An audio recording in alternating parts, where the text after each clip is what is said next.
학창 시절에 다 이런 경험 한 번쯤 해봤을 것 같아요. 저도 늘 있었던 일인데 오래간만에 마음을 딱 잡고 방에서 공부하려고 책을 피는 순간 문 밖에서 엄마가 얘 공부해야지 하고 소리를 하면 갑자기 간신히 마음 잡고 공부하려는 생각이 갑자기 싹 사라지는 순간, 다들 경험해 보셨나요?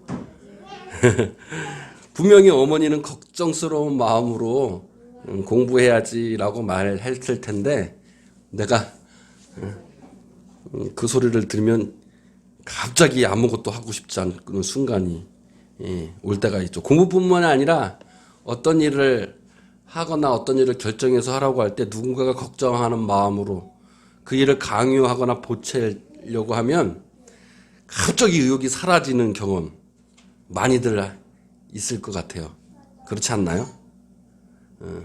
분명히 걱정하는 마음으로 주위에서 그렇게 한 이야기인데 나쁜 이야기가 아니죠. 걱정해서 한 소리인데 받아들이는 입장에서는 그 걱정이 오히려 내가 하려고 했던 의욕들을 싹 없애버리고 많은 결과가 이루어지죠. 죄송한데 핸드폰을 좀 꺼주시면 감사하겠어요. 여기 녹화가 다 돼요. 소리 다 들려요. 그러니까 지금은 그냥 꺼주셔도 될 것 같아요. 잠깐. 그 소리가 들리면 녹화되는데 굉장히 좀 안 좋을 것 같아서 좀 잠깐 꺼주시면 감사하겠습니다.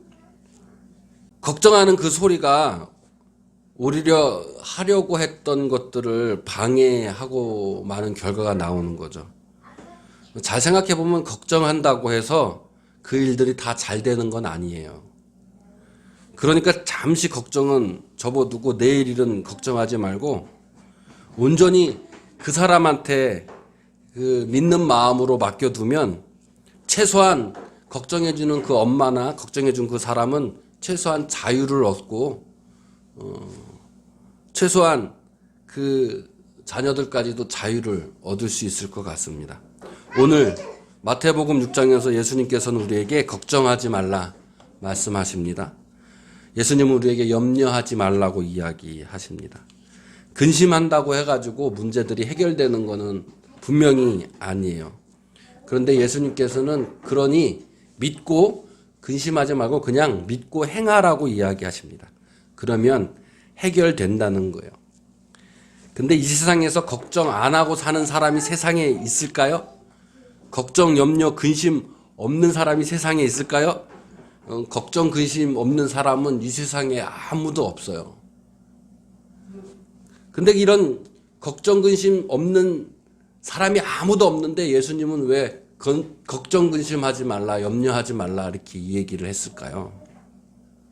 걱정, 근심은 대체 어디서 오는 건가 하는 질문인 거예요.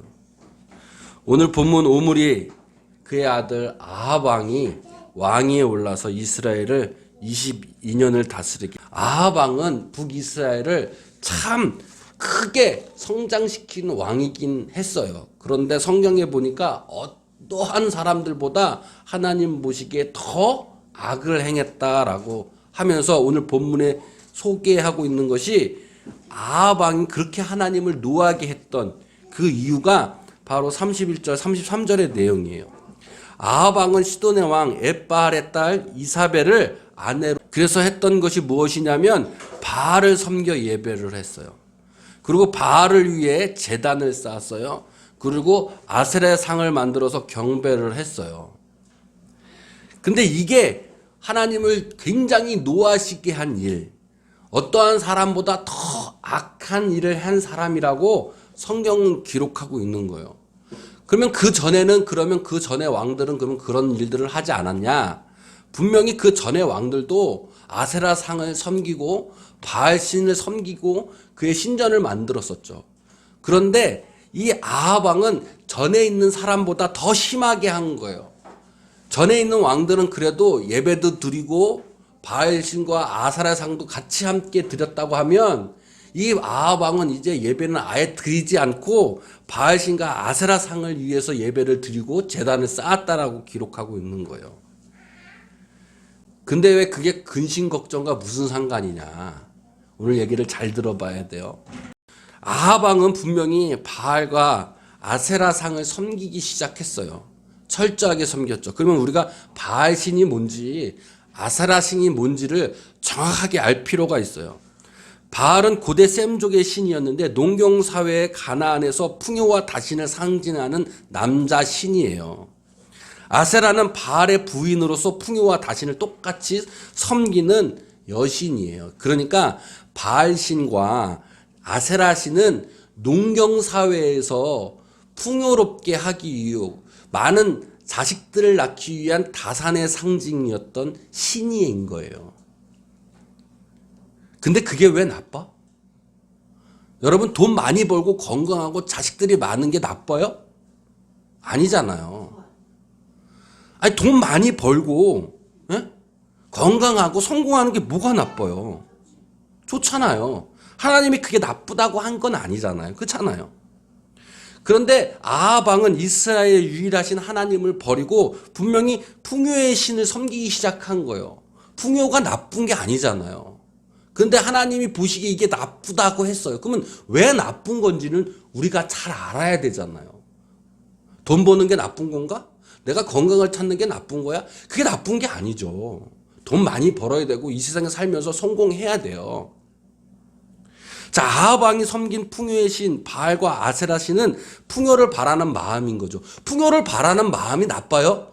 저는 결코 나쁘다고 얘기하지 않아요. 좋은 거죠.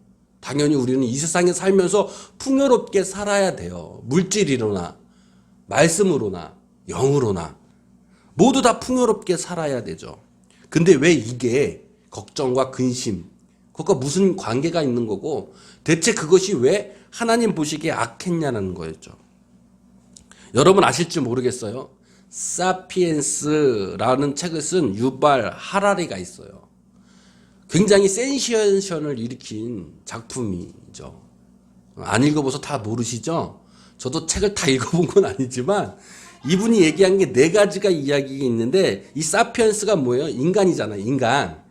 인간에게는 첫 번째 인간의 역사에서 첫 번째 인지혁명이 있었기 때문에 이 인류의 지배자가 됐다고 이야기해요. 두 번째, 여러분이 잘 아시듯이 농업혁명이 있었다는 거죠. 농업혁명은 굉장히 큰 인간의 혁명이에요. 세 번째, 인류 통합혁명이 있었어요. 네 번째, 과학혁명이 있었다. 산업혁명이 있었다라고 이 유발 하리리는 사피엔스에서 이렇게 이야기를 해요. 오늘 두 번째 이야기를 하는 거예요. 두 번째로 농업혁명을 얘기하는 거예요. 바알하고 아세라 신은 농경사회에서 풍요를 상징하는 다산을 상징하는 신이에요. 그죠? 그러면 하나님은 무엇을 상징하는 신이었어요? 그 당시에. 잘 아세요? 모르시죠? 그 당시에 이스라엘 백성들은 어떤 사람들이었어요? 그 전의 사람들은. 유목민이었어요. 유목민. 광야의 신, 산신, 유목민의 신이 야훼 하나님이었다라는 거예요.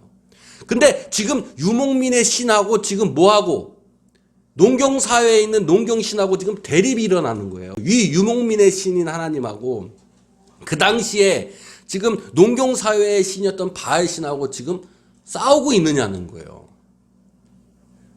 하라리가 여기서 농업혁명은 정말 인간 사기극이다 이렇게 이 책에 썼어요. 왜 그러냐면 농경사회에 들어오면서 사람이 자기 힘으로 이제 뭐를 얻게 된 거예요? 곡식을 얻게 됐어요. 풍요를 얻게 된 거예요. 유목민 사회 때, 옛날에 유목민 시대 때는 어떻게 했었어요? 내가 배고프면 과일 따먹고, 내가 배고프면 사냥하러 다니면 끝이었어요.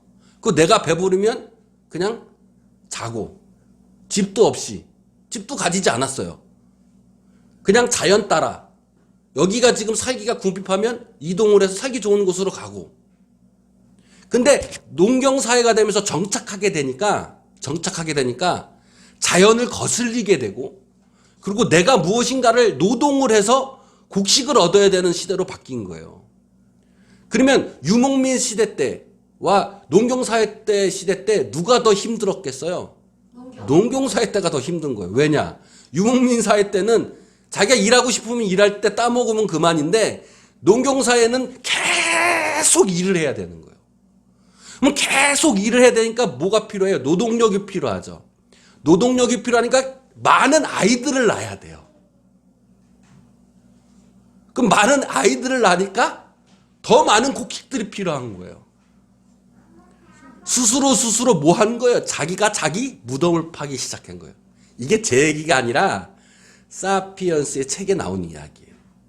제가 이 글을 보고서 저것도 맞는 이야기다 라는 생각을 가진 거예요. 자, 가인과 아벨이 있었어요. 아벨은 어떠한 사람이었어요? 무엇을 하는 직업이에요? 기억이 안 나시죠?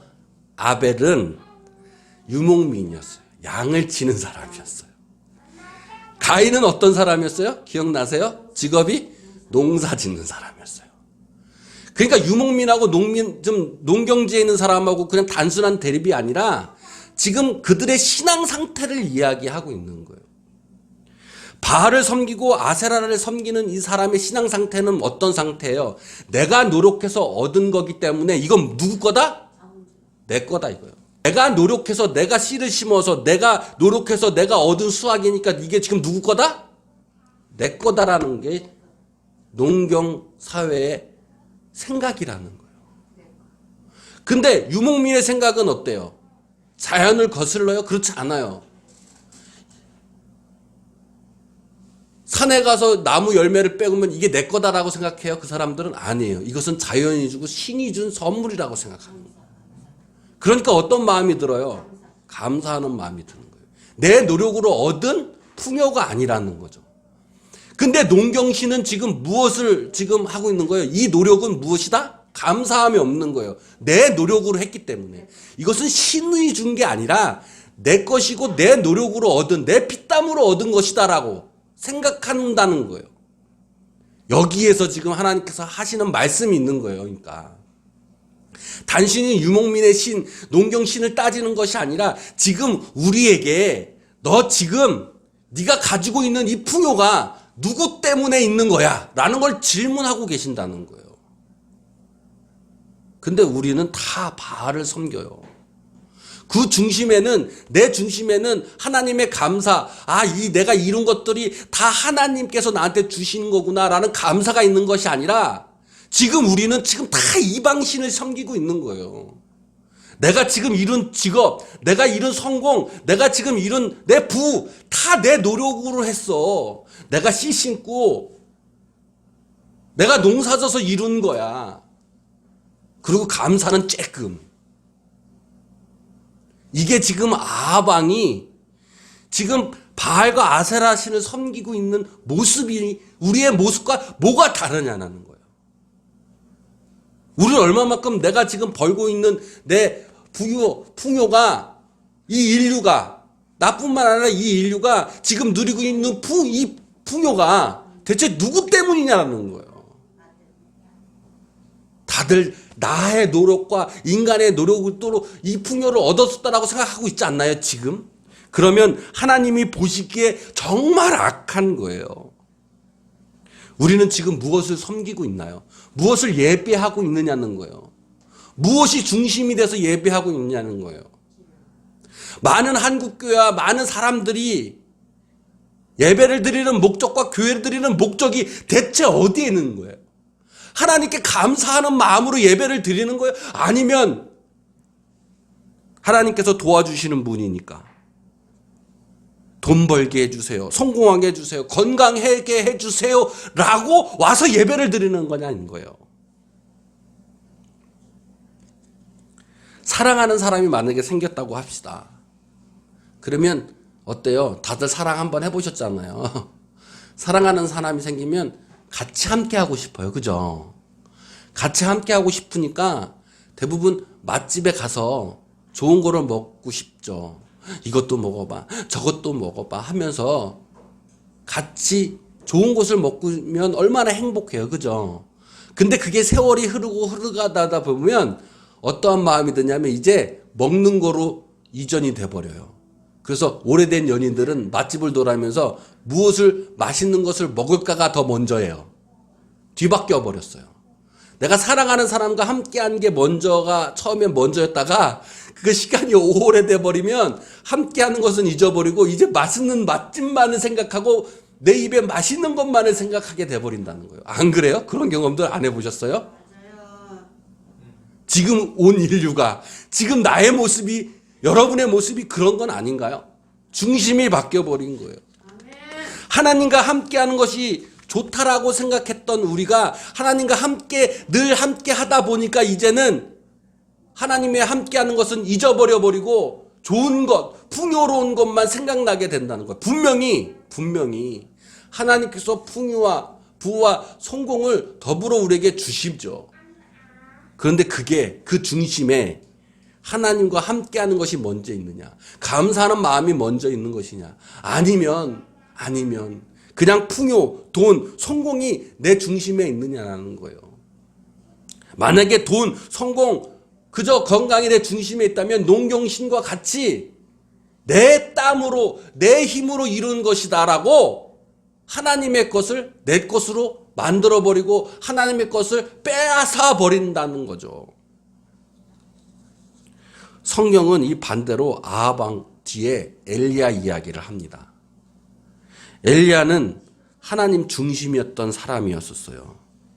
그래서 엘리야가 이렇게 얘기합니다. 아하방한테 가서 하나님이 살아계심을 두고 맹세하노니 자기 말을 하기 전에는 수년 동안 비의 이슬도 안 내리게 할 것이다 라고 선언하게 됩니다. 자, 엘리야의 이 이야기는 어떤 이야기였냐면 농경신을 믿고 있었던 내 힘으로 잘 풍요를 이룰 거라고 생각했던 아하방에 직격탄을 날린 거예요. 비가 없으면 어떻게 돼요? 아무것도 할 수 없죠. 정치라는 말 아시죠?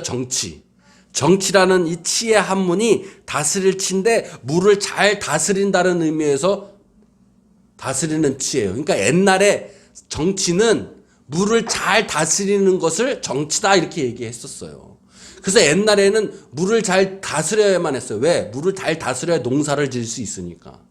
물을 잘 다스리지 않으면 왕권이 무너졌어요. 지금 아하방은 지금 3년 동안 비가 오기 않기 때문에 지금 왕권이 무너질 찰나에 온 거예요. 그래도 자기 힘으로 우물을 찾으려고 노력을 했었어요. 그러나 엘리야는 하나님 가에서 하나님이 보내주신 까마귀를 통해서 아침 저녁으로 고기와 떡을 얻게 되면서 살게 돼요. 반대인 거죠. 아하방은 자기의 노력으로 열심히 했지만 엘리야는 자기의 녹심으로 한 것이 아니라 모든 것이 다 하나님의 은혜라고 하나님께 감사하는 것으로 생각했다라는 거예요. 아까 전에 말씀드렸듯이 완전 반대인 거죠. 이제 정리하려고 합니다. 근심은 어디서 올까요? 근심은 오히려 우리의 중심이 하나님께 감사하지 않는 그 마음, 내가 하나님의 함께하는 것의 중심이 아니라 풍요의 중심이 되면 근심이 온다는 거예요. 하나님께 감사하는 마음을 두면 모든 것들이 감사하게 될 수밖에 없죠. 그러나 이 세상에서는 분명히 근심 걱정 없는 사람은 없어요. 근심과 걱정이 들 때 그러니까 우리는 어떻게 해야 된다는 거예요. 나를 바라보고 내가 하나님과 함께 해야 된다. 하나님이 나를 지켜주신다는 것으로 돌아서야 된다는 거예요. 그래서 예수님께서 말씀하신 겁니다. 염려하지 말라. 하나님이 너를 지켜주신다는 거예요. 공중의 새를 봐라. 들판의 꽃을 봐라. 그들이 길쌈하지도 않고 수고하지도 않지만 하나님께서 다 지켜주신다고 이야기하는 거예요. 그러니까 그들이 니네 힘으로 지금 하는 것이 아니라 니네들이 얻은 풍요가 내가 지금 쌓은 부와 명예와 돈이 니네 힘으로 한 게 아니라 하나님께서 주신 것이라고 그 고백, 감사하는 고백이 나와야 된다는 거예요. 그럴 때 근심과 걱정이 없어진다는 거예요. 마지막 말씀을 마치려고 합니다. 빌립보서 4장 6절의 말씀으로 모든 말씀을 정리할게요. 우리에게 오늘 이야기하십니다. 아무것도 염려하지 말고 다만 모든 일에 기도와 간구로 너의 구할 것을 감사함으로, 무엇으로? 감사함으로 하나님께 아뢰라고 합니다. 그러면 모든 지각이 뛰어난 하나님의 평강이 그리스도 예수 안에서 우리의 마음과 생각을 지켜 주실 겁니다.